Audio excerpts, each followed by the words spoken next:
Hello दोस्तों, welcome to the Money Magnet. आज हमारा बजट आया है 2026 का और इस बजट में जो चीज़ें बताई गई सारी डिटेल्स, उन डिटेल्स को देख करके जो सभी लोग हैं, ट्रेडर हो, इन्वेस्टर हो या फिर एक आम जनता, मिडिल क्लास हो, सब लोग इससे नाखुश हैं। इसकी वजह क्या है?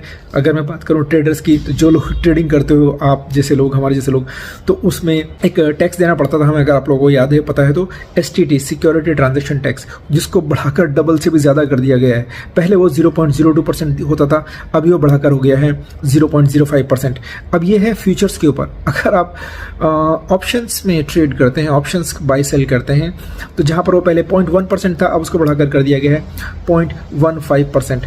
तो ऑलरेडी जहाँ पर हमारे पास इंडियन मार्केट में इतने ज़्यादा चार्जेस थे, अब इसको चार्जेस को और इतना बढ़ा दिया गया। तो आप देखोगे कि जो आपको जो एक लॉट या एक ट्रेड आप पंच करते थे, उसमें जो चार्जेस हमारे लगभग 25 रुपये के आसपास आते थे। सेलिंग में अगर करें तो 28-30 रुपये के आसपास आते थे, और वो बढ़ के मेरे ख्याल से ऐसा ना हो कि कहीं 35 के आसपास पहुंच जाए, 40 के आसपास ना पहुंच जाए। सेलिंग की मैं बात कर रहा हूँ। तो इतने ज़्यादा हाई चार्जेस अगर हो जाएंगे, तो एक छोटा इन्वेस्टर, छोटा ट्रेडर जो है, जो सिंगल लॉट या डबल लॉट से ट्रेड करता है, और अगर वो 3-4 ट्रेड पंच कर देता है, मान लेते हैं 4 ट्रेड अगर पंच, 3 ट्रेड भी अगर मान लेते हैं पंच किए पूरे दिन में, तो 3 टाइम्स वो सेल करेगा, 3 टाइम्स बाय करेगा, तो 6 टाइम, तो 6 बार में कम से कम 300 रुपये के आसपास, 400-500 रुपये के आसपास चार्जेस उसके यहीं पर हो जाएंगे। तो वो बचाकर घर क्या लेके जाएगा? अगर बड़ी मुश्किल से वो 1800 रुपये बना भी लेता है सिंगल लॉट से, जो कि अगेन मुश्किल है हर दिन, तो हर दिन वो 400 रुपये ज़रूर देके जाएगा, और ज़रूरी नहीं वो हर दिन 800 रुपये कमाए।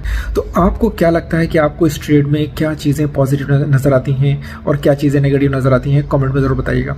और साथ साथ यहाँ पर थोड़ा सा कैपेक्स जो हमारा जो है, कैपिटल एक्सपेंडिचर, उसको थोड़ा बढ़ाया गया है। और जो उम्मीद थी बेसिकली कि जो LTCG और STCG यानी लॉन्ग टर्म कैपिटल गेंस, और जो शॉर्ट टर्म जो टैक्स है बेसिकली, कि उसको कम कर दिया जाएगा, ताकि जो हमारे पास इन्वेस्टर्स हैं, जो FIIs भाग के जा रहे हैं हमारे इंडिया को छोड़ करके, शायद वो वापस आ जाएं या कुछ दिन रुक जाएं कि चलो इंडिया में टैक्सेस कम हो गए हैं, now they can invest more, ताकि उनके चार्जेस, उनके टैक्सेस को कम देना पड़ेगा। बट अगेन, इस मार्केट रिगार्डिंग इस बजट में कोई भी ऐसी न्यूज़ नहीं आई है जिससे इस मार्केट को खुशी मिले या मार्केट को पॉजिटिविटी मिले। इसलिए अगर आप देखोगे तो एक टाइम पर, बजट के टाइम पर ही, जब ये सारी न्यूज़ आ रही थी STT और इस सब चीज़ों की, तो निफ्टी ऑलमोस्ट 1000 पॉइंट से डाउन था, और सेंसेक्स अप्रॉक्सीमेटली 2500 पॉइंट, 2500 पॉइंट से डाउन था। तो इतनी ज़्यादा वॉलेटिलिटी हमारे मार्केट के अंदर थी। अभी थोड़ा सा रिकवर हो गया, थोड़ा संभला है। देखते हैं आने वाले दिनों में, 1-2 दिन में इस पूरे बजट को मार्केट कैसे बेसिकली लेता है। Thank you, see you in the next video. Comment, like, share, subscribe.